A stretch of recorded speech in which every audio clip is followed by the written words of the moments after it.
বন্ধুরা, রান্নার পাঁচমিশালি চ্যানেলে সকল দর্শক বন্ধুকে আমি স্বাগত জানাই। অনেক দিন পরে আমি এই ভিডিওটা শ্যুট করছি। কমলা লেবুর এখন সিজন, কমলা লেবুর সিজন শেষ হতে চললো। এই জন্যে আমি একটা কমলা লেবুর রেসিপি আপনাদের সামনে প্রেজেন্ট করছি। অরেঞ্জ ফিরনি বা কমলা লেবুর ফিরনি। গোবিন্দভোগ চালটা আমি 1 ঘন্টা 1.5 ঘন্টা ভিজিয়ে রেখেছিলাম। এবার আমি এটাকে পিষে আনছি। আপনারা আমার সঙ্গে থাকুন, প্রথম থেকে শেষ পর্যন্ত দেখার জন্য অনুরোধ করছি। এটা আমি জলটা ফেলে মিক্সিতে পিষে আনছি। বন্ধুরা দেখুন, গোবিন্দভোগ চালটা আমি জলটা ফেলে একটু অল্প আমি মিক্সিতে পেস্ট করে এনেছি। এবার এটা আমি চালটা আমি এতে দিয়ে দিচ্ছি।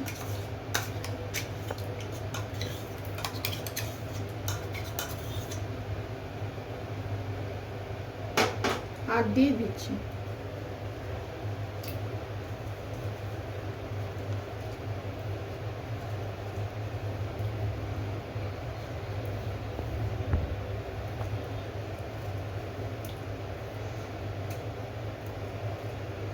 এমনি ফিরনি আমরা খেয়ে থাকি, কিন্তু এটা কমলা লেবুর অরেঞ্জ ফিরনি। কি করে করি দেখুন। কমলা লেবুর সিজন শেষ হতে যাচ্ছে, সেই জন্য আমি এটা দেখাচ্ছি।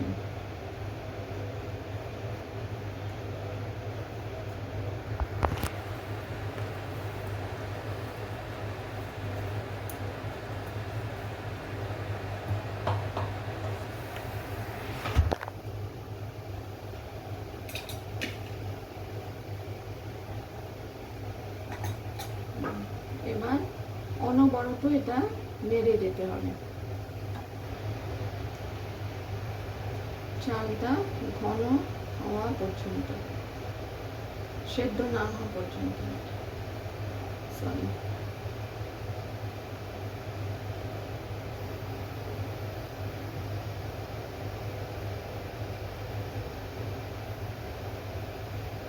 বন্ধুরা দেখুন, আপনাদের আমি দেখিয়েছি দুধটায় আমি ওই গোবিন্দভোগ চালটা মিক্সিতে পিষে দুধে দিয়ে তারপর আমি নাড়তে লাগলাম। অনেকটা ঘন হয়ে গেছে। এরপর আমি চিনিটা দিতে হবে। আপনারা টেস্ট অনুযায়ী, আপনাদের স্বাদ অনুযায়ী চিনিটা দেবেন। আমি দিচ্ছি।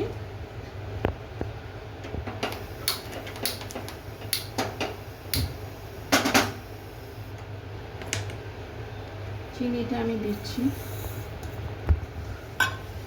চিনিটা দিলে আবার একটু পাতলা হয়ে যাবে।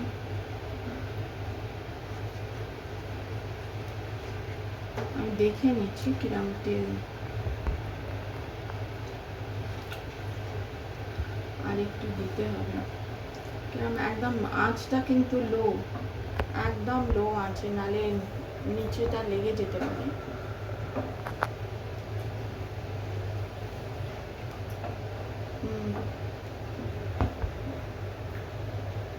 আমরা যদি বাড়িতেই এরকম ডেজার্ট বানিয়ে নিতে পারি, তাহলে আমাদের খুব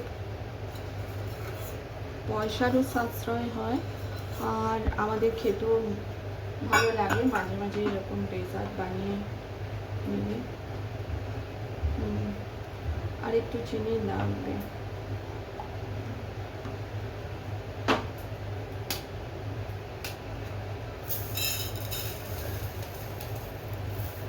আর একটু দিচ্ছি।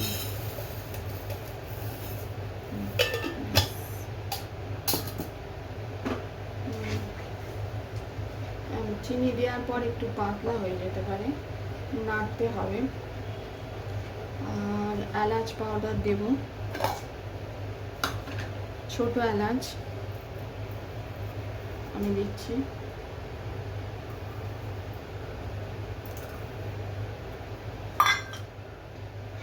এটা একটু নাড়তে হবে। আর ঠান্ডা করে নিতে হবে। একটু নাড়তে নাড়তে এটা আবার একটু পাতলা হয়ে গেল, এটা আবার ঘন করতে হবে। ঘন করে আপনাদের দেখাচ্ছি।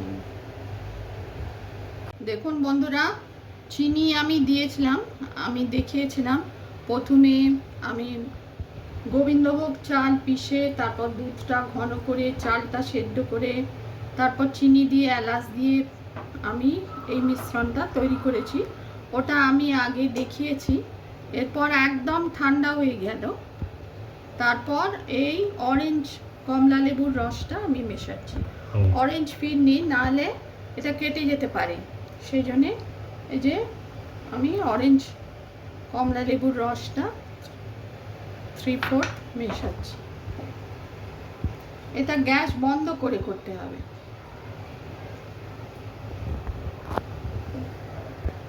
একদম ঠান্ডা হয়ে যাওয়ার পর আমি এটা মেশালাম।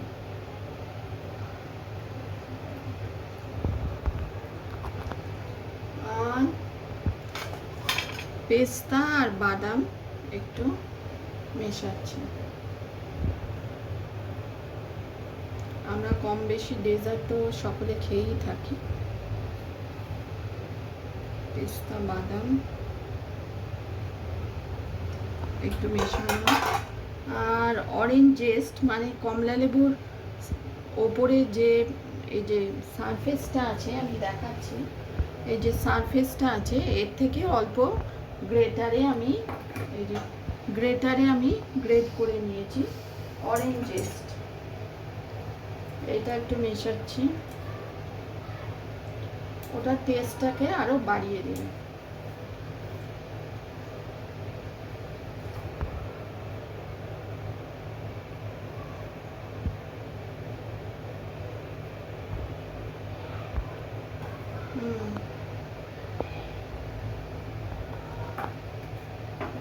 এবার এটা আমি পরিবেশনের জন্য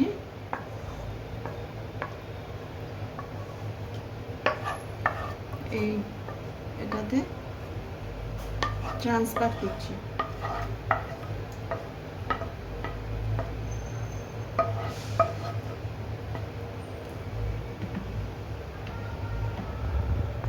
এখন কমলা লেবুর সিজন তো, সেই জন্য এই রেসিপিটা আপনাদের সঙ্গে শেয়ার করলাম।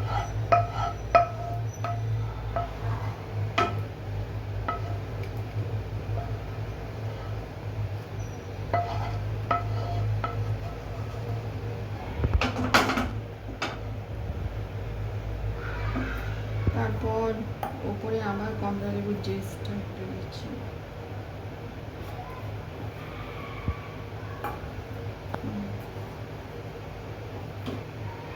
আমার পেস্তা দিচ্ছি।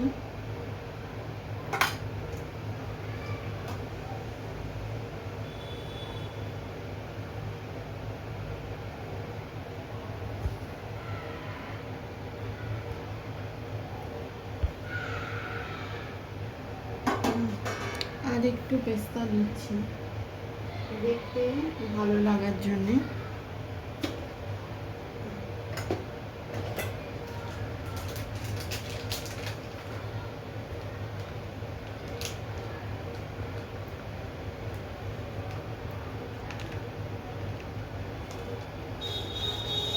সবই টেস্টটাকে বাড়াবার জন্য, আর কিছুই নয়।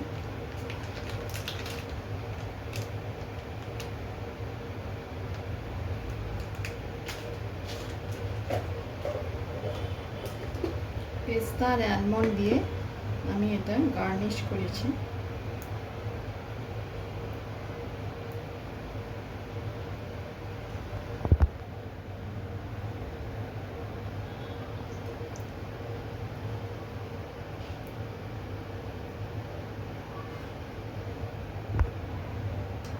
তাহলে কমপ্লিট হয়ে গেল।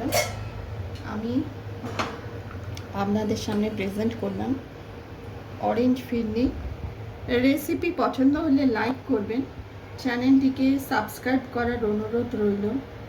টেস্টি অরেঞ্জ ফিরনি উইন্টার স্পেশাল রেসিপি আপনারা তৈরি করে দেখতে পারেন।